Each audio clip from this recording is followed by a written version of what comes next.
underestimate the power of PlayStation.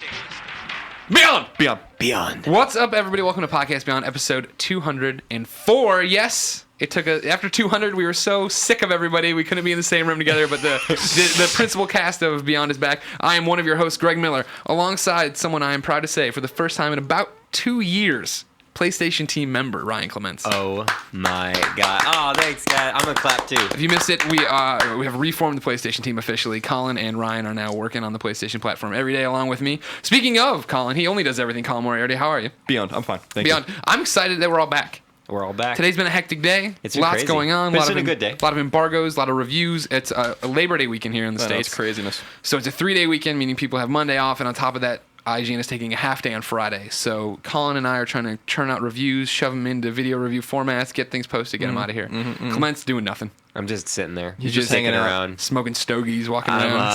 I actually, to be totally honest, I've been in Japan mode for the last few weeks, and it'll be next week I will be in Ultra Japan mode. You want to talk about that? TGS coming up. Yeah, Tokyo Game Show is coming up. It starts officially on September 15th, which is extremely close. I mean, that's only like 2 weeks away. We leave not this coming weekend, but next weekend for Tokyo. So we get one more Beyond with you, and then I leave, and then I'll be gone for a week. And I can probably record like a little file from Japan and send it to you guys. But it's really crazy, guys. But I'm also really happy because this is I've really tried to take charge of our pre-Tokyo Game Show coverage. You've been putting up a lot of good features. People should be checking out. A lot of cool features. If you just basically search Tokyo Countdown IGN, you'll get all the Tokyo features we've done. Of course, search that on Google, not on IGN. Right. Search it on Google. And, we're sort of our motto for this year is remember your roots, because as Altano put it, Japan invented gaming as we know it today, and they've been an integral part of the industry for a long-ass time. Mm-hmm. And we're excited to go. Good, exciting. Yeah. Where were you excited to be today? You want to do your little plug now? Yeah, I'll do my plug now. So I was actually our friend Walter. Snack Pack. Owner of the official podcast Beyond Turtle, who is dead, but whatever. Oh, that's okay. Long live the podcast Beyond Turtle. Parker. I will. Was that his name? Yep. I only know because Walter's I am still pops up every time as Walter, and then in parentheses Parker's owner. So I understand who he was. That's awesome. So anyway, Walter was supposed to join the folks over at Revision 3, which is sort of a website / television network, online network, television program? Yes. Well, it's not really television. It's online Web TV. Video. Web TV. There you go. Thank you. Whew. Television That was program. tough. And Walter is, at death's door right now. He's super sick. So I stepped in because he didn't want to just outright cancel on these guys. So I joined for I think it's only their second episode of a show they have called New Challenger, which is hosted by Anthony Carboni. And do they play the music that and then they say New Challenger? No. Okay, sorry.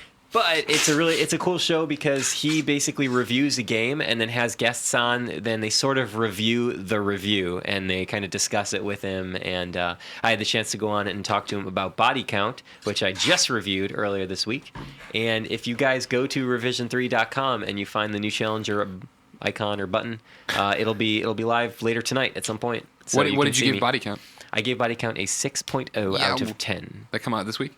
Came out this week. Then let's save it for when we get to it at the regular point in the show. But for the real show, let's begin with what is and forever will be the Roper Report. Time for some news. Yo. News bizzle.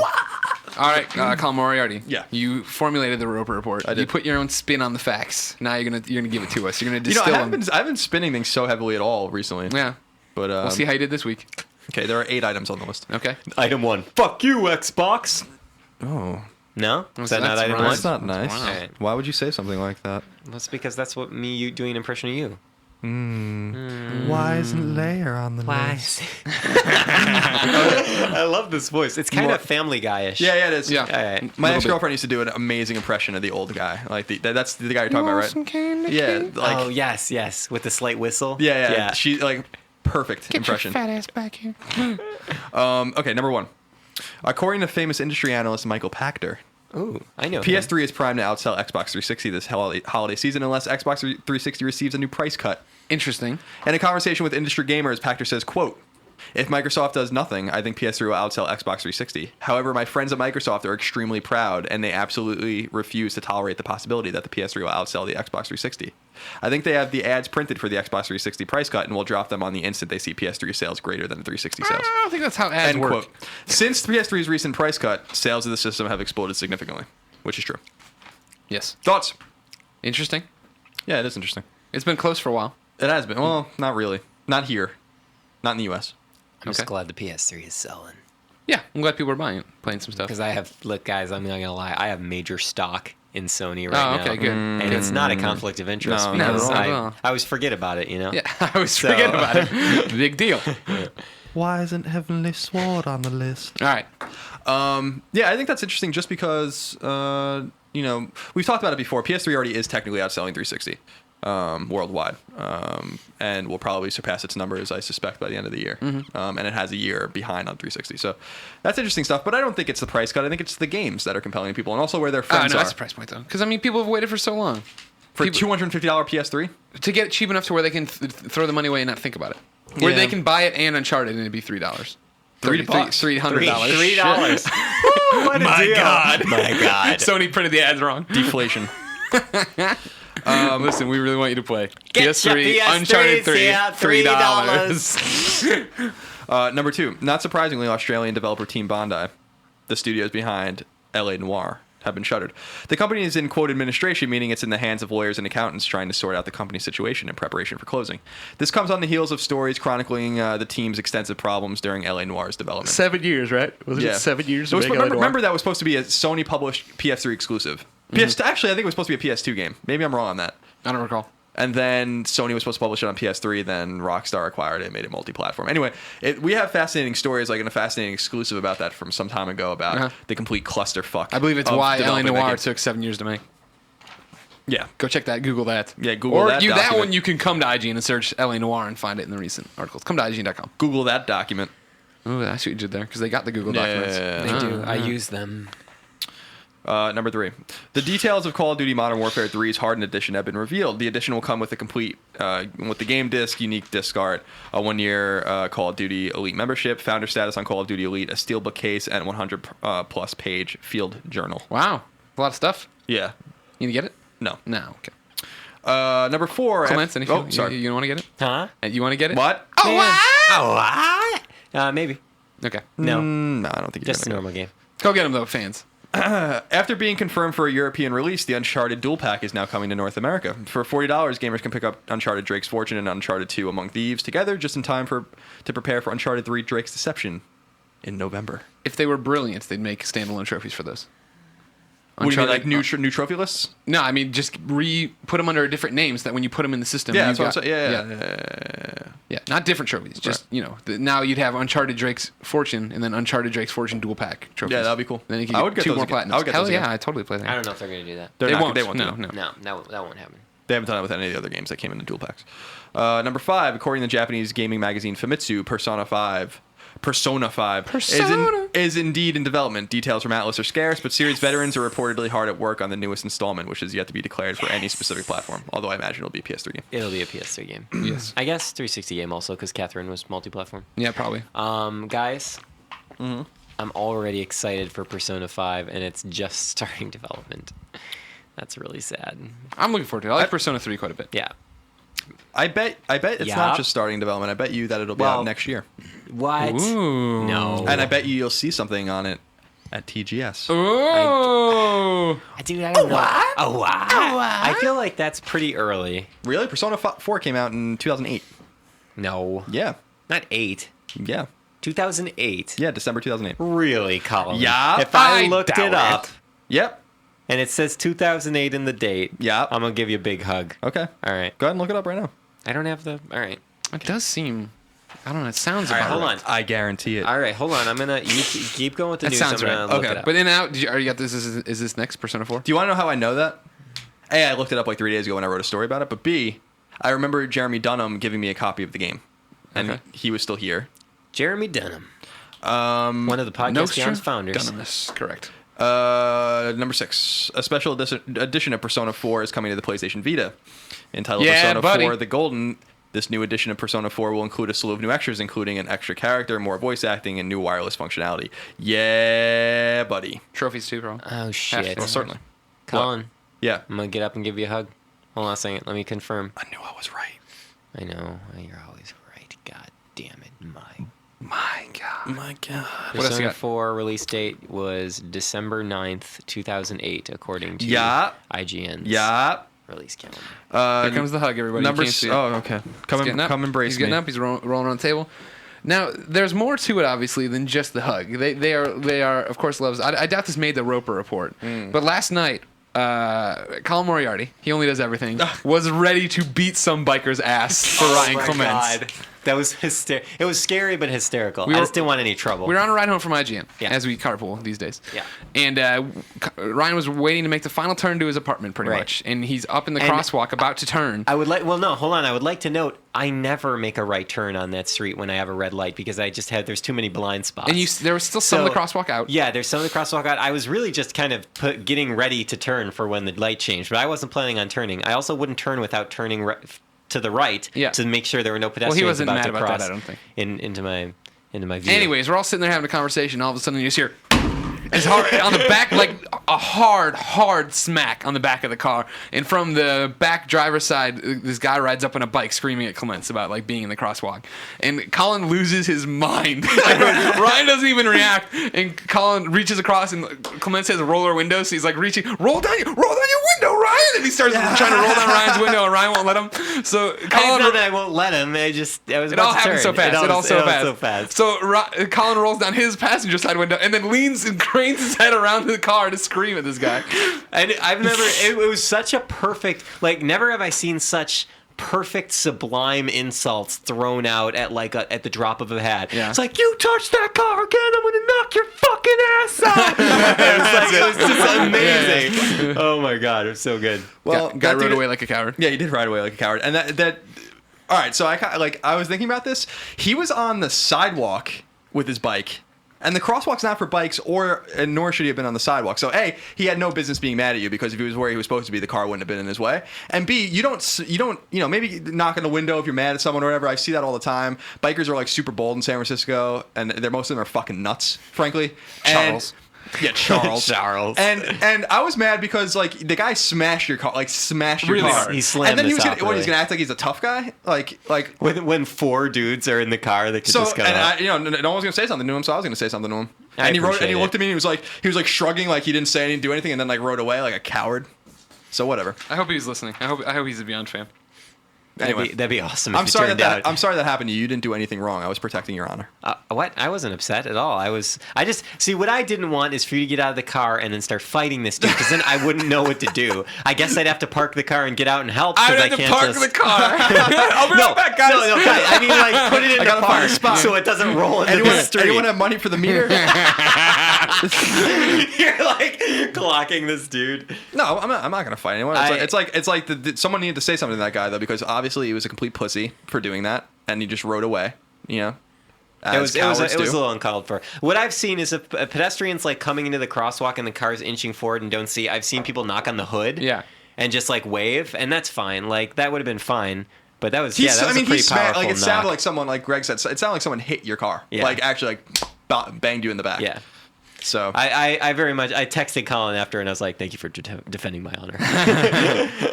someone had to do it. Yeah. Number 7. Counter-Strike Global Offensive is coming to PlayStation 3 and it will support PlayStation Move and mouse and keyboard support. Wait. That's terrible. And it will support PlayStation Move and the mouse and keyboard support. No, it will just support mouse and keyboard. Nah, son. The latter is the most surprising considering mouse and keyboard support on PS3 is exceedingly rare. I thought that was really interesting actually because it will give people proper control of Counter-Strike or what I guess Counter-Strike nerds would consider proper control on PS3. I don't think that's possible on 360 or at least it's not happening on 360. So, interesting. Also, I think the game's going to have like cross-platform functionality again like Portal did. Cool. And finally, number 8. All DLC coming for The Elder Scrolls V Skyrim will be exclusive to the Xbox 360 games God. for 30 days. Damn it. After that, the DLC will be set to come to PS3 and PC. I wanted to talk to you guys about this because isn't that a little weird? You're going to pay money for a 30-day window of exclusivity with your DLC.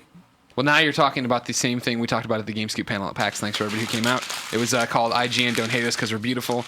and it was addressing all these people who hate IGN, and I pulled up a tweet from another industry person in our industry saying, "Good job on the 9-hour exclusive for Toy Soldiers Cold War review, IGN." It's like, well, and my response was, I want a 30-second exclusive. I want a 30-minute exclusive. I want whatever I can get so people know to come here first. Same thing for Xbox. Although, wasn't there a case? I'm sorry, Colin. Oh, it's okay. Wasn't there a case where the person that made fun of that actually just had the wrong time? So they, like, I don't know. I'm pretty sure there was like they got the time wrong, and so we didn't actually have an exclusive. They just messed up the time. Nice. I'm pretty I don't sure know that if that was it. Fine, but it was Yeah. still the thought behind it was Yes. whatever. Good job, not even Yeah. securing a date or whatever. Jerks. The Jerk store called. They're Yeah. running out of you. Yeah, so I mean, to me that seems strange because we've been talking a lot about just exclusivity and how PS3 has all the exclusives, and obviously I wrote a couple of those pieces a couple weeks ago about really the huge stable of first-party support for PS3, and people were like, why didn't you write a story for Xbox's first-party support? And I was like, I really would have, but it would have almost looked facetious, to be perfectly honest with you. Like, if we wrote those pieces and kind of linked into each other or whatever, it would look like we were almost making fun of them because they have, like, 3 studios. So... Yeah, Sony has a different mantra, a different idea for what they want to do. I think it's a long view turn like thing with Sony. I think that it's working out for them. Mm-hmm. You have to have something to differentiate yourself, and paying for 30-day exclusive DLC is we're dealing with something that people can just get 30 days later, or whatever. When you can really invest that money into an exclusive title, Well, that might compel people to buy your system. Sorry, I was leaning too far away from the mic. That I understand, but I kind of get it, right? It makes sense if a lot of people have 2 systems. You want to give them a choice. If people know, but here's another thing is that maybe the general consumer won't know about that exclusive. And I think that's totally possible. Like they just walk into the store and they're like, I have a PS3 and a 360. I'm just going to get the PS3 version. Maybe they won't even know unless it's somehow marked super prominently on the box, but I don't think it's probably not going to be the case. They might do that. Yeah. All right, Colin's written a note here. Nope, he didn't. He just jotting down facts for himself. All right, so, Colin. Yeah. Skyrim. Doesn't Yes. come out for a long, long time. No, November 11th, I believe, or November 1st. If I wanted to play 11th. games now, where could I go to find out what's out? You go to the official IGN list of upcoming PlayStation software on all 3 platforms by the IGN editors. The IG. Oh, I was back up. I was melody. okay. I was melody. All right, cool. The IGN. The list is a coming. Yup. Why did I write this down? This isn't right. Okay. What the hell did I I don't mean? know what did you write down? I wrote Blood Rain down. Oh, But that's next week. Yeah, and that's not even a retail game. Well, that's silly talk. What Why am I- what are am- you screwed up? Why are you why taking am the I- show off why the am I- rails? I We're know. finally back. We were so on for 200. Now I we're back know. together 4 weeks later. I know we're just messing We're everything just up. fucking full of food sitting here. I want to know what that game was supposed to be. There are other games on the list, but there was definitely 3 games this week. Okay. The other 2 are Madden 12 and Body Count. Okay. Now, what is the other one? There is another. Body count. Another retail game. Heavenly Sword. I don't know. Anyways, Yeah, give me I the don't know. rundown on body count there, Clements. Yeah. All right, buddies. So I gave it a 6 out of 10, as discussed earlier in the show. Uh-huh. That means okay.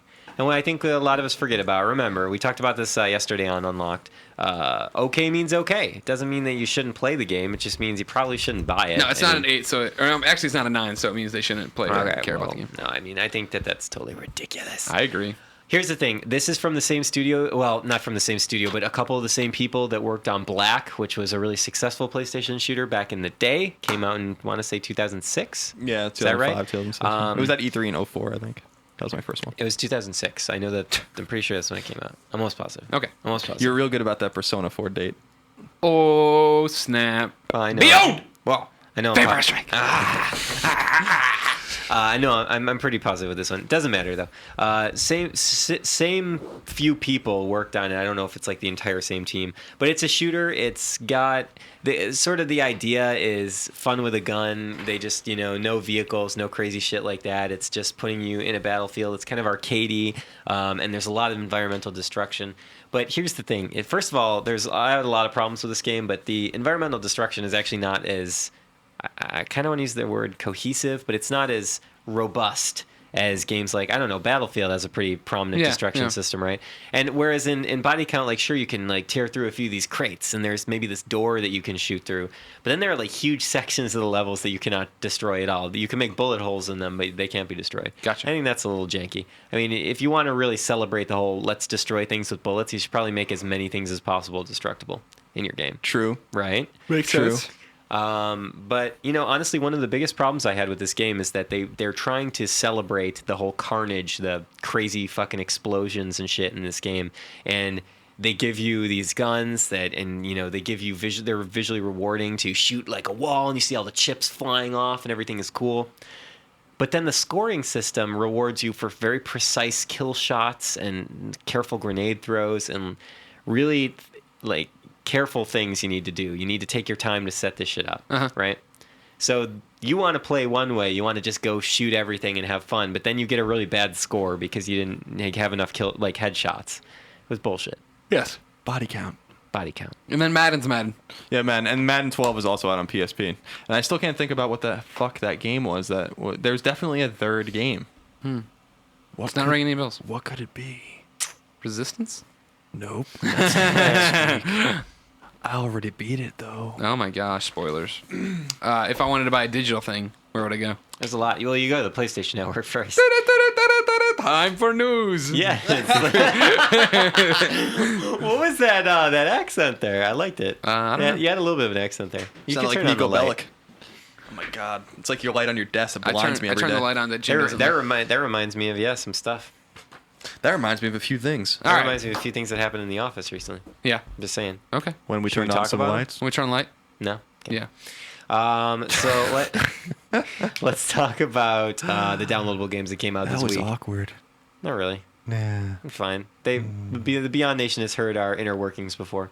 The Baconing came out this week. $14.99. That's the next Death Spank. Death adventure. Spank? Too expensive. Yes. Mortal Kombat Arcade Collection with a K for $9.99. That's the original. price. That's the original Mortal Kombat trilogy right there, all in one with online play, leaderboards, and trophies. I wonder how many trophies. I don't know. A billion. I need to know more. Then we have 4 Elements HD, which I haven't heard of yet. Does anyone know about this? It's a puzzle game. I'm reviewing it, but I probably won't get to it too early next week. Yeah. Then we have Ugly Americans, Apocalypse-Amageddon. Apocalypse-Again plus trial. Yeah. nice. Yeah, I got codes for that in the mail, actually, and I sent them over to the Xbox team. I think they're going to take care of it. Cool. Then we have Shock Troopers. It's a Neo Geo game. It's a run-and-gun shooting game starring 8 mercenaries who face a terrorist organization. And then we have World Heroes. Awesome Neo Geo game. And we have Elevator Action Deluxe. Downloaded it. How you liking Reviewing that it. one? Should people be downloading it? No, I'd stay away from that game. Okay. I mean, I haven't formed a full opinion on it yet, but Mike Mitchell and I were playing it the other day, and it left quite a bit to be desired. But we'll see what the final take is. The on final it. verdict. Yes, exactly. Okay. It's the final verdict. What All you right, got? well, I guess that's all I got. You got no minis? No, we No, got there's plenty more. of stuff. There's a lot of stuff There's this a lot of stuff, dude. This update was huge. We had Madden NFL 12 this is all PSP, by the way. We had Cladden X2, Shock Troopers, also World Heroes, also. It's cheaper on PSP if you buy them on PSP. Oh yeah. So feed your PSP. And also Cladden, by the way, is $20, and it's actually I don't know. I liked the first one. The first one was a cool dungeon crawler. It's a too lot bad of that content. I don't understand why those games don't come to PSN. They are there. You can download it. Cladden X2. But he means for PS3. Oh, for PS3. Why can't you get it on the PS3? Yeah. Those games will sell hundreds of copies on PSP. They'll probably sell many more on That's true. PS3. Minis. minis. Colin, you remember that one that you really liked? Yeah, what was it again? Snowy, The Bear's Adventures. Yes. And then Carnivores, Ice Age. Okay. For $17 each. A steal. It the was PlayStation minis. it was a cheap $2.99 and $3.99. No, that's not bad. Well, not quite mini what the mini should cost, which is 99 cents. Yeah. All right, good update. This is our special segment. Oh wait, area. I'm sorry, real quick. Greg, I'm sorry. I just want to say something real quick. Yes. I have 3 points that I want to make really quick because people have been jeez asking. They're gonna be Louise. real quick. People have been asking about these in the comments and in email. Starting next week, we should bring back trophy tips. I'll have tips for Resistance 3. Like I said, I already beat it. I already have. I'll have Dead Island tips. Yeah. So we're gonna start doing that again. We for some reason we wanted to like change things up, but then we kind of lost sight of trophy tips, and people care about trophies. Yeah, so well, I'll have plenty of when Resistance. we have something to say, we should have something to say. Yeah. Well, we're gonna have plenty to say in the fall because there's a friggin' million games coming out. And we should start doing Hit of the Week again more regularly, I think, because people have been asking about that. And on Thursday next, I will be organizing an editor beatdown for Resistance 3. Ooh, look at that! Nice job. Yes. Did anyone congratulate YoSP? We did on Twitter, but do you want to talk about it here? Yes, as everybody remembers, Shuhei Yoshida, president of Sony Worldwide Studios, big Podcast Beyond fan, an alum now of the show. He had no platinum trophies. Me and Colin found this unacceptable and sent him Hannah Montana to get a platinum, and he played it with his daughter and got his first platinum. So a big round of applause for him.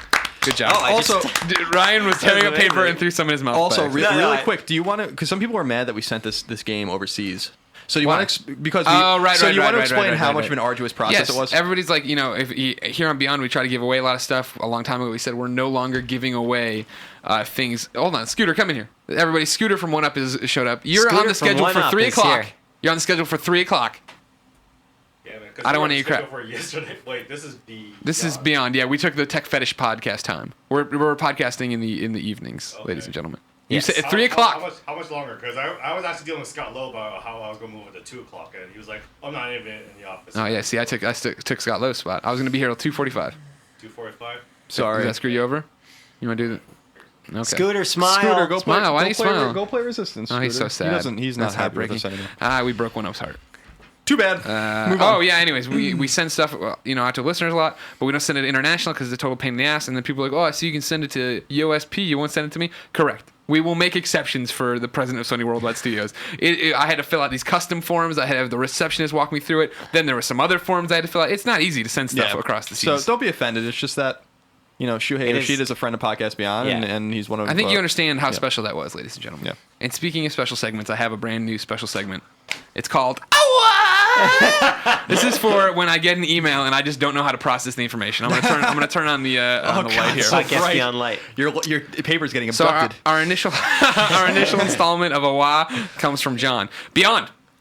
Colin, we met at Comic-Con. You signed my copy of Resistance 2 and said if I wrote in, you would tell the Beyond Nation that my super self-conscious girlfriend is actually hot.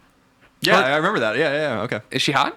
Yeah, she was. She was cute. Her name is Crumbs. Well, that's her nickname. She got it after having such big breasts that the crumbs from her food would often end up in her beautiful cleavage. He also told me that as well, yes. So I called her Crumbs and it stuck. So I hope you guys read my story on air because I told her hundreds of thousands of people would now know how beautiful she is. I know Colin thought that she was good looking because the entire time we talked, he was looking at her. Thanks so much and Beyond. I'm not sure that's true. He added a kidding, but I left out the kidding because I liked it. No, I remember this gentleman. This was the guy I asked.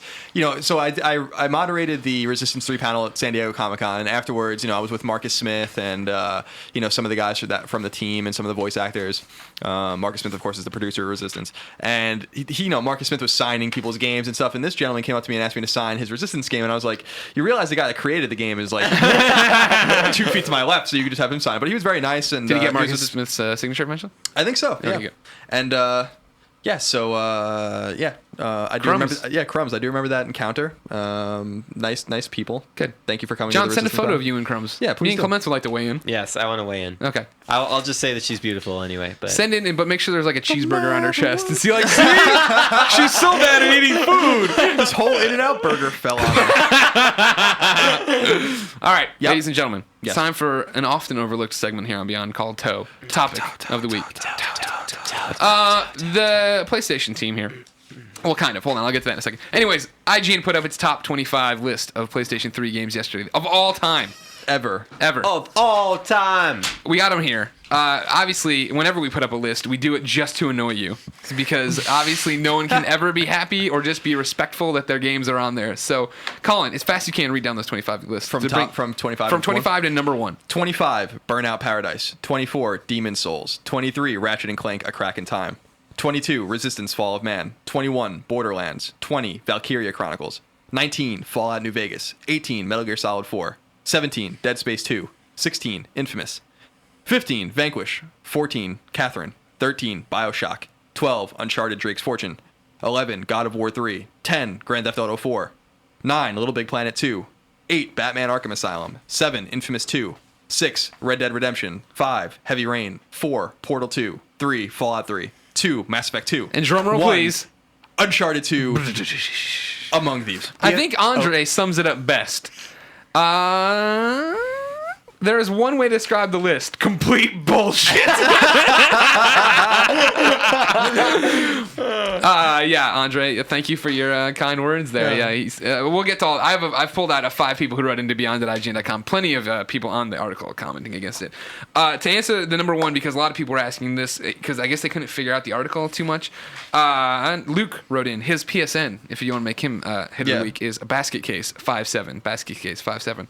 I just finished reading the top 25 list. There are definitely some games that I need to check out. I had a quick question regarding compiling list. Who was involved with putting lists together? I was just wondering if it was Greg and Colin, or if anybody else was involved. Thanks and keep on beyonding.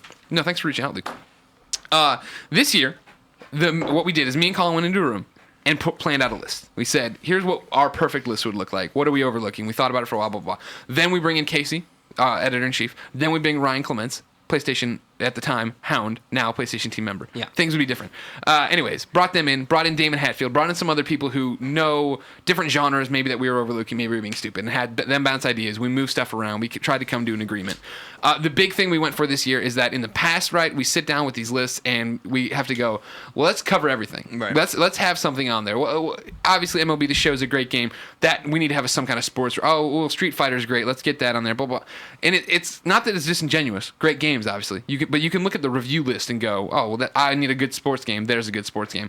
This year we came in and me and Colin really wanted to own the list. That's what we keep saying. We wanted to come in and have opinionated picks that we could back up as far as like these are the 25 games we think as Team PlayStation team. Now Ryan Clement's coming board. It'll be different next year already.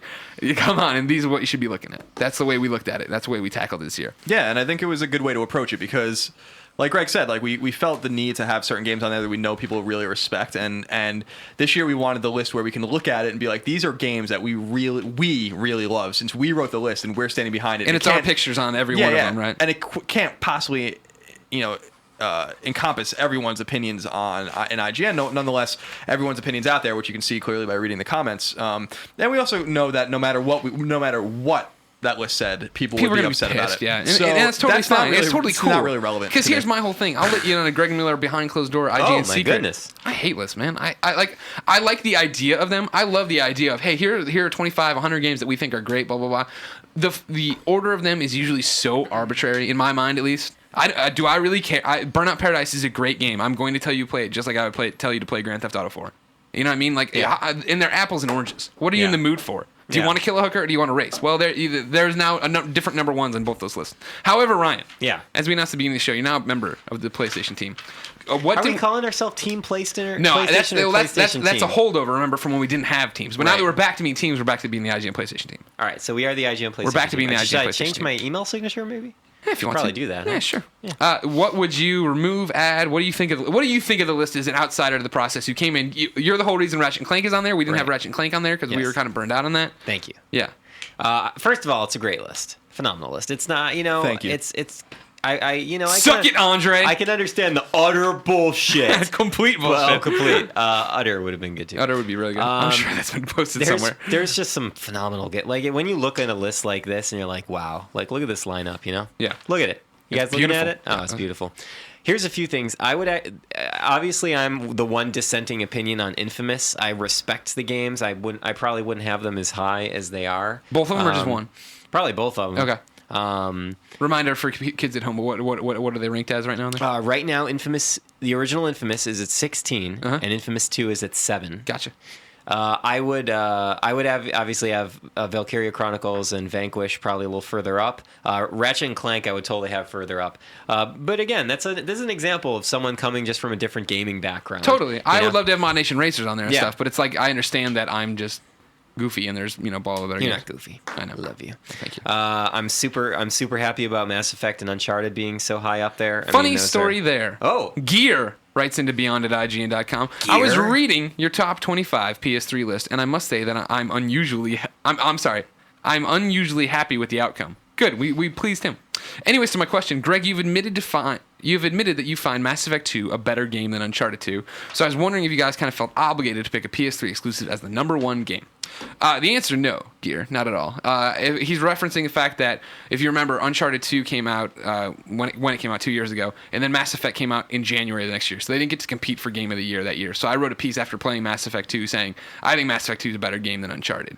And it was, first off, as most opinions on IGN or in my life, and anybody's life, I guess, heat of the moment kind of thing. Mass Effect 2 is a masterpiece. However, I think it would be short-sighted to look at Uncharted 2 and not I mean, like, I've totally come around to the multiplayer, and I fucking love it, and it's one of those games I still play, whereas I can't, and it's one of those games I can replay for trophies and do everything else, whereas Mass Effect 2, now that it's on PS3, I have not been able to complete once again, because I feel like that's a game where the gameplay isn't the drive, the story is the drive. So now that I'm going through again on Mass Effect 2, I was like, well, I know what you're gonna say. I know when does Mort do his dance? You know, that kind of thing.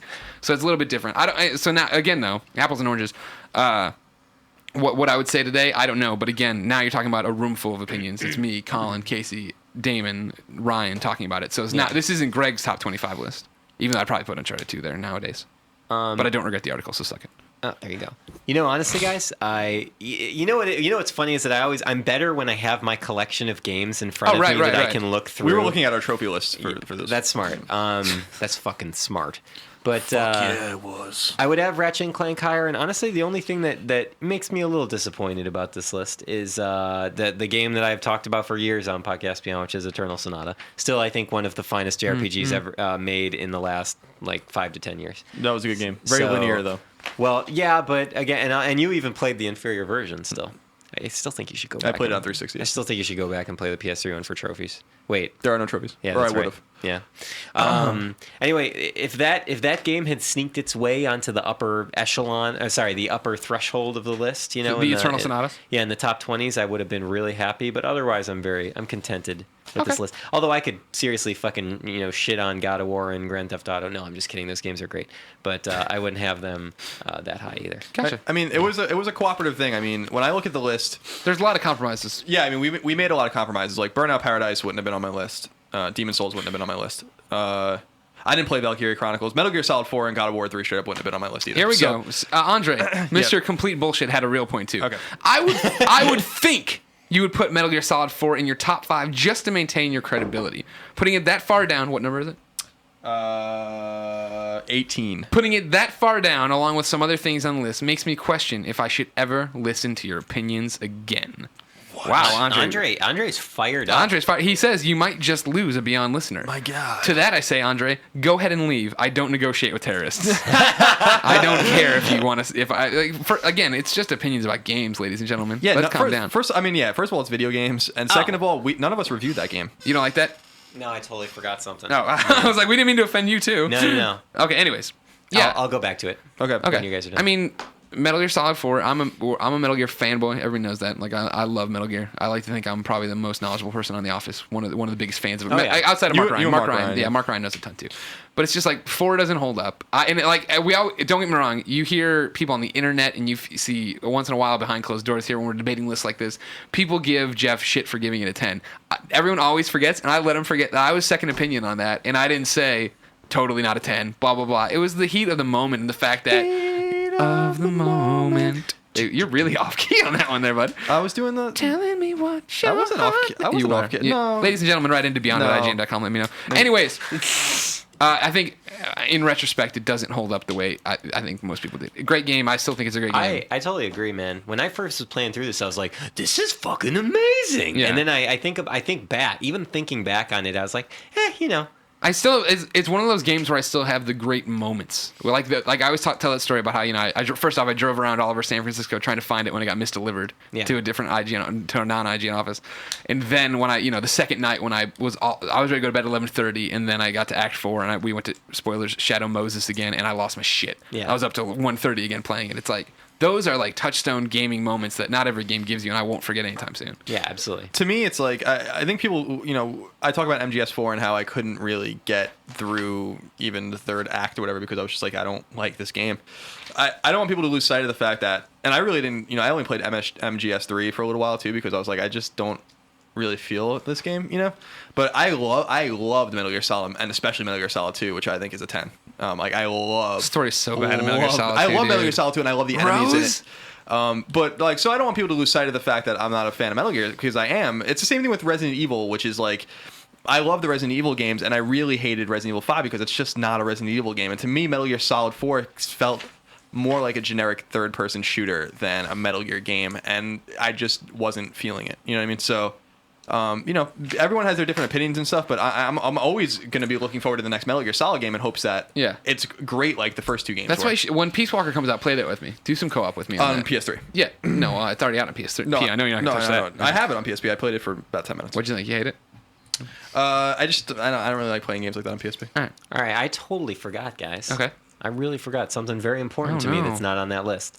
My one of my Game of the Year contenders when it came out, Bayonetta. Mirror's Edge. Oh, Oh, Mirror's Edge. and you know what? And Bayonetta, but actually more Mirror's Edge than Bayonetta. Okay. I thought Mirror's Edge was a phenomenal game. I think everybody should play it. I liked Mirror's Edge. I didn't beat it. I played Yeah. it for maybe 5 or 6 hours. I really love the look of it. I think we've talked about this. How the game looks fascist. Yeah, if that makes any sense. Like it's so sterile and serene. Yeah, You can yeah, tell yeah. this is like a super overbearing, like strange government. Yeah, So no, it's great. I really liked it, but I thought the mechanics left a little bit to be desired. But I think I'm looking forward to. People also were asking why we updated this list. Now we have all these games coming out. We updated every. Hold on.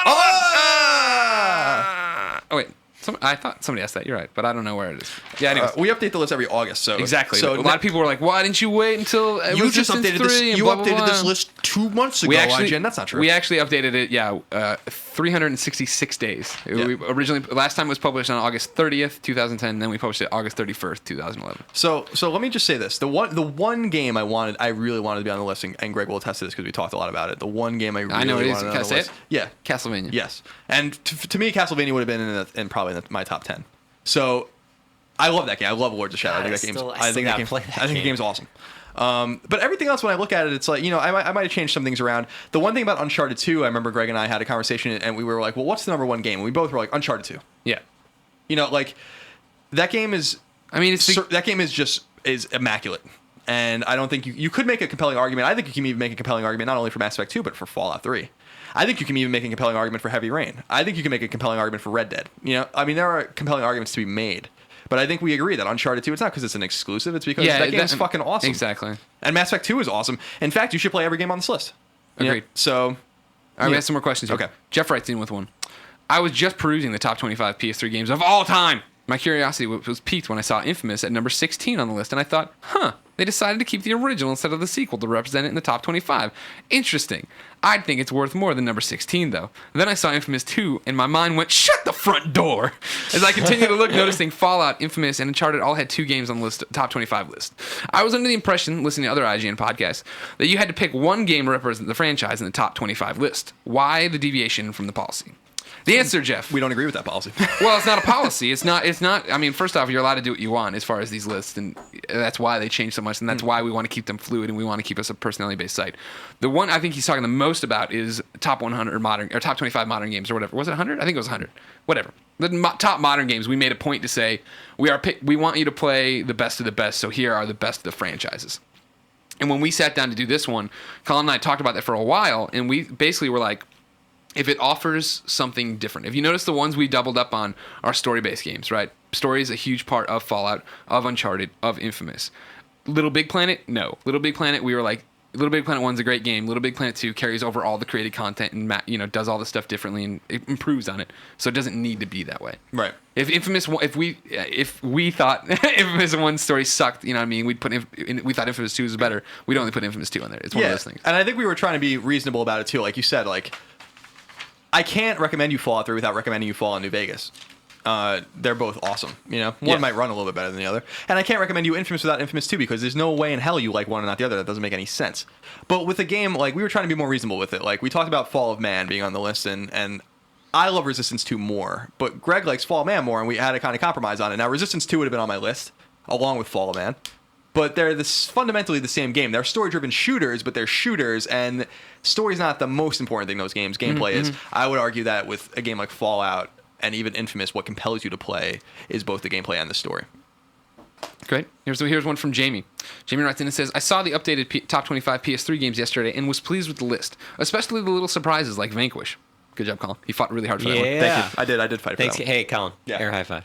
I'd have done things a little differently, but overall, it's a strong representation of PS3's awesome lineup. It brought up some interesting questions, though, so I present them to you guys. Number 1, Killzone 2 was high last year. Why decide to ditch it completely this time around?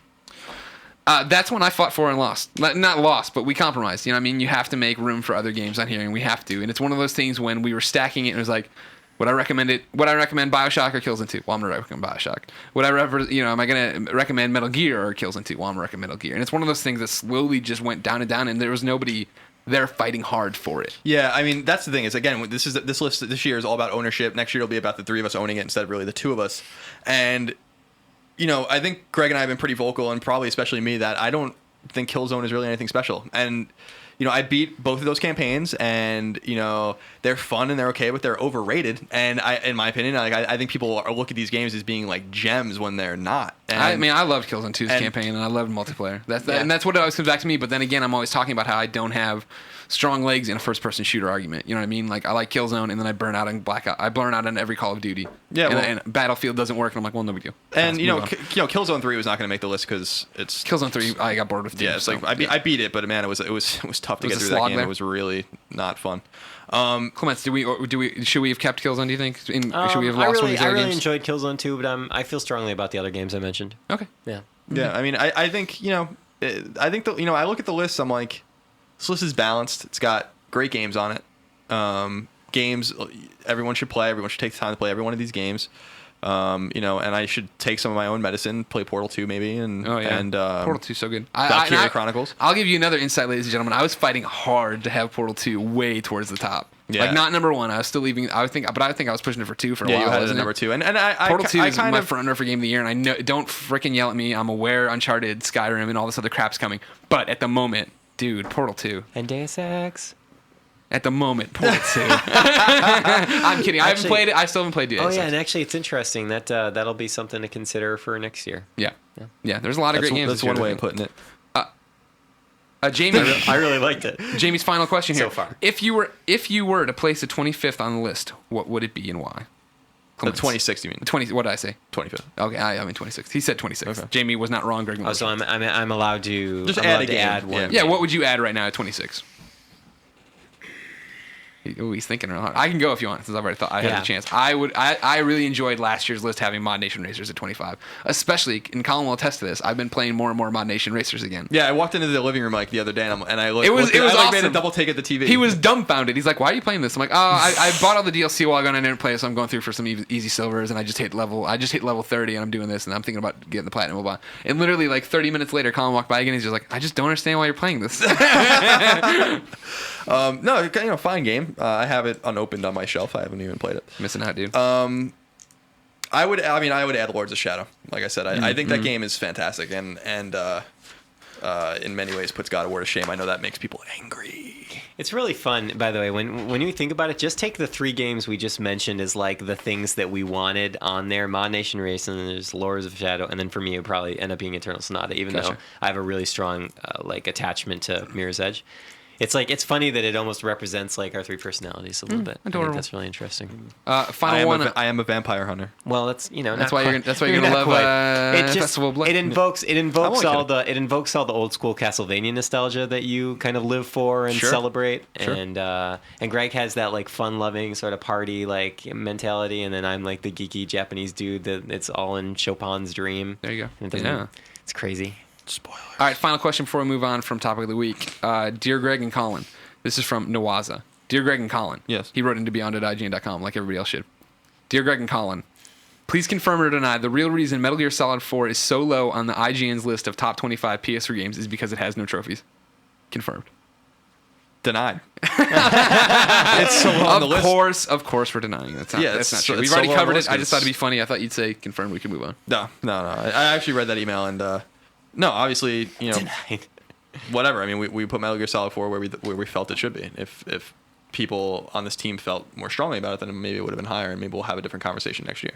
But like I said, if it was on my list, it wouldn't be on it at all. So just be happy it's there. Am I right, Greg? Mail call! Am I right? Maelstrom. Reader mail. Email. Chain mail. Pigeon mail. There we go. Air mail. Ladies and gentlemen, remember to be part of the show beyond@ign.com, just like all those other people were, which is really kind of reader mail. So when I cut it off here in like 2 minutes, I will not feel sad about it. How long have we been podcasting for? Oh man, 50 minutes. Okay, good. We're right on track. Why can't we? We should just keep going. Who cares? I'm just gonna knock Scooter on his face. But I want you to get it edited before 3, so because I don't want it to be stuck in after 3 and stuff. Okay. That's why I want it. Well, no, then we have 8 minutes. Yeah, but I mean, I'm not. I only need 10. I'm still with the whole. Scooter can just suck it. All right, we got here first. Damn. It's like Goonies. This is my wish, and I'm taking it back. All right. Brandon writes in and says, Beyond. Beyond. Dead Island comes out soon, but should I buy it? What do you think about it? Brandon, I'm reviewing Dead Island, and while I can't give you the score, and while I can tell you the game is long, much longer than I think I gave it credit for, I am enjoying my time quite a bit. And you can look for the full review here on IGN, I believe Sunday, 9 a.m.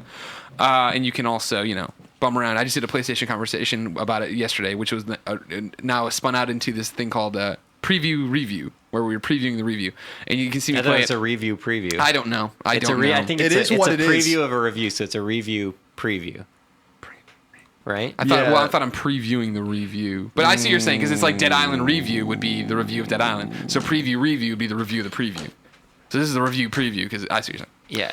Whatever, guys. There's a video up, and I compare it to Fallout. It's Fallout with zombies, and then a whole bunch of kids are like, "Well, those were called ghouls." Well, no, you freaking jackass. You know exactly what I'm talking about. Don't try to get around. Yeah. First of all, ghouls in Fallout are Feral ghouls. Feral ghouls are not zombies. Exactly. So get your Fallout stuff straight, bro.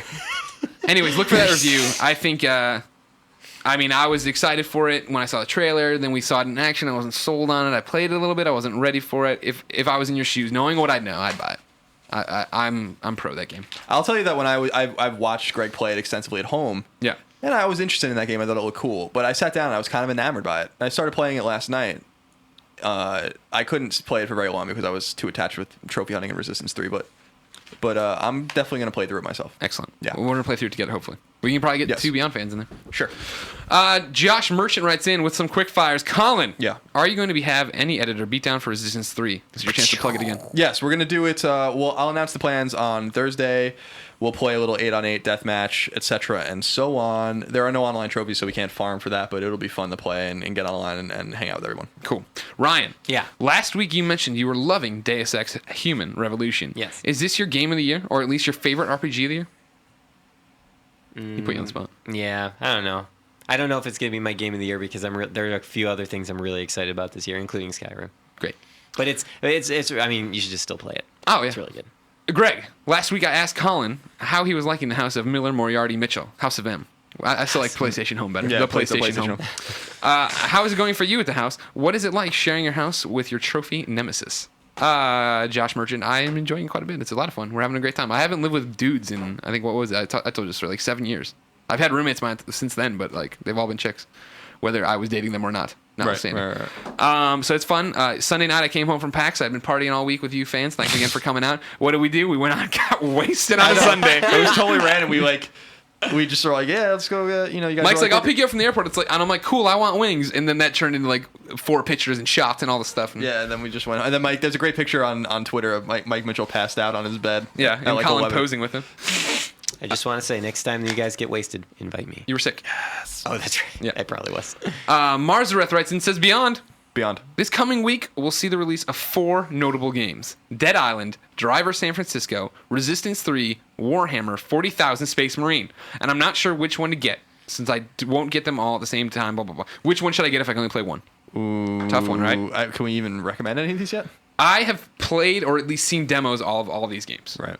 And so for me, it would come down to Dead Island or Resistance. Warhammer totally bored my socks off at E3. And granted, it was one of the final demos of pre-Judges Week, where I'd been fooling around all week, running around. So I was totally bored out of my mind. I thought it looked really generic. However, Anthony Gallegos, I know, enjoys playing it. I don't know he's reviewing it. I'm not saying he's going to give it a positive review, blah, blah, blah. Based on preview events and being a Warhammer fan, he enjoys it. Yeah. Driver San Francisco, I've previewed a billion times. I think the premise is hilarious. You're in a coma, but you're not in a coma, and you're driving around, and it's like... I think that game looks awesome. We gave it an 8. They gave it an 8 from IGN.com. I'm totally going to play it, but if I had to pick, it would be between Resistance and Dead Island for me. Yeah, I mean, I can't talk about Resistance yet. Exactly. See, it's where you get into this unfair territory, right? Because obviously you pick Resistance. All right. You haven't played any of these games. You're picking Resistance, not based on what you know, but based on being a Resistance fan. Yeah. And playing preview builds. Yeah, and stuff. of course. I haven't played any of those games yet. I would play Resistance. Okay. Yeah. Good. That's what I'm most excited about. So there you go. So Resistance is the winner. Pick the Resistance. We're running out of time. Let's see what we got. Some good ones in here. Take your time. We could do the All right, here. Well, this is going to be the final one. It comes from Kevin. After reading Greg's review of God of War Origins Collection, I was a little taken aback by Greg's position that Kratos should be a more, quote, well-rounded and believable character. I can't really imagine a game in which you eviscerate minotaurs, dissect, disembowel, and decapitate gods, or rip the eye out of a colossus's head, and still be able to call your character well-rounded. So is it the character you don't like, or is it really the gameplay? Can you have one without the other? Well, Kevin, if you remember in my review, I think I started off by saying I hate Kratos sucks. He's a terrible character, but the gameplay is what makes the game awesome. So I think you can have them without each other, and I think that's why I gave God of War Origins a 9. I really had a blast with the game, really dug him, but what happened for me is that Kratos is such a terrible character, and when I'm saying well-rounded and believable, I'm not talking about him sitting down tea or blah blah blah, but I mean he doesn't need to yell everything. You see your. I don't want to spoil things. I understand he's a tortured soul. He got tricked into killing his family, but that's not real in this game, obviously. So don't yell at me, kids. You should know you got to war by now. And so you're reunited with ghosts or something, and you're still screaming. Come on. The character is. He's almost laughable. There are ways to make angry characters that still have like a soul. Like totally. At some point, you need, in order to develop an emotional attachment with someone, you need some sort of resonance. And so there's a way to make a super angry character. Wolverine. But that anger comes down. Like at some point, like you go up and then you go back down. And that's where it's interesting is after the anger fades, what's left. Yeah. That's what's interesting. And there's not a lot there for Kratos. From what I've seen, I've never even beaten a single God of War game. I'm total noob. Jeez. No, thank you. So that's it. Mike smacks the mic away. We have another special segment. This one's called Ryan Clement's Love Guru. It's from John. Beyond. He wrote into beyond@IGN.com. Hold on. I'm working on a burp here. You got it? You got it? Yeah. All right. Hey, guys. I want to take a moment to give a heartfelt thanks to Ryan. At the end of last week's podcast, he encouraged the listeners to ask out the cute girl they were always too shy to ask. Well, with Ryan's words buzzing in my head, I gathered up my courage and asked the cute girl in class that I always liked. To my surprise, she actually said yes, and we're going out soon. I don't know if this will go anywhere, but at the very least, I wanted to share my thanks. You rock! Thanks, John. This actually meant a lot to me because I received several emails that were very similar about guys that kind of just went out on a limb and went for it. And I got to say, I couldn't think of a higher honor than something that I just kind of had fun with and wanted to talk to the listeners about. Ended up inspiring some people to start relationships. I think that's amazing. Radical. If you have a great story happy about Podcast Beyond influencing your life, make sure you send it along with all your questions and comments and concerns to beyond@IGN.com. Make sure you read IGN.com every day. That's where we put up all these crazy reviews that we do and all these lists that make people cry. And make sure you follow us all on Twitter. You can follow IGN at IGN. You can follow Game Over Greggy. That's me at Game Over Greggy. Ryan Clements' Plum Cider. No Taxation is Colin Moriarty. Also come to IGN and join my IGN. Also, I changed my Facebook to a fan page, so you can finally follow me there. Facebook.com/GameOverGreggy. And watch me on New Challenger tonight at revision3.com. I'm on video with a really cool dude. Video killed the podcast star. Ryan, it's been a pleasure being back with you guys. Yes. It's sad to see it won't happen for another 4 shows. Take me home. All right. Wait, are you not going to be around next week? No, I'll be here. Oh, okay. So we'll have it for next week. We lied. Yeah. Okay. Guys, I'm going to end the show with a letter from Sam who writes, Where is it? You beautiful bastards have been pleasuring my eardrums in ways I've never been pleasured before. Buddy. Sorry, Dad.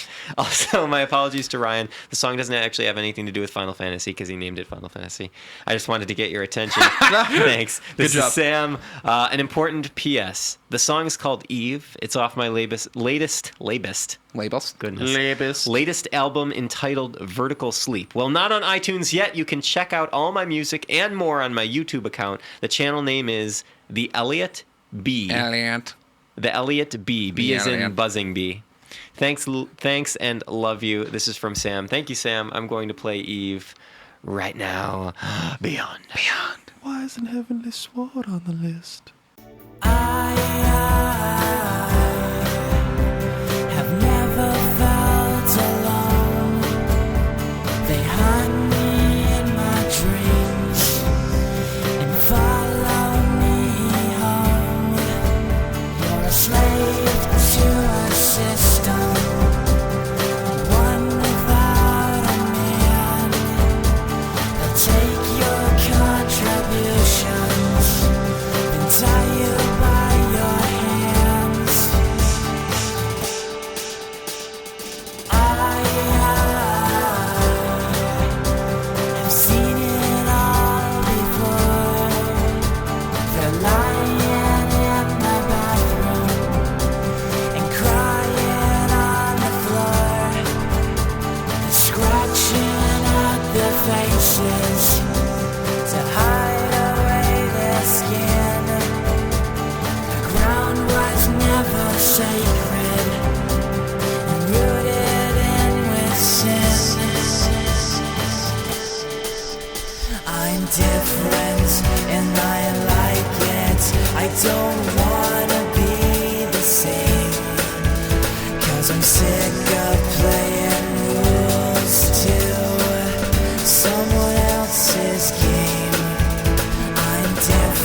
don't wanna be the same, 'cause I'm sick of playing rules to someone else's game.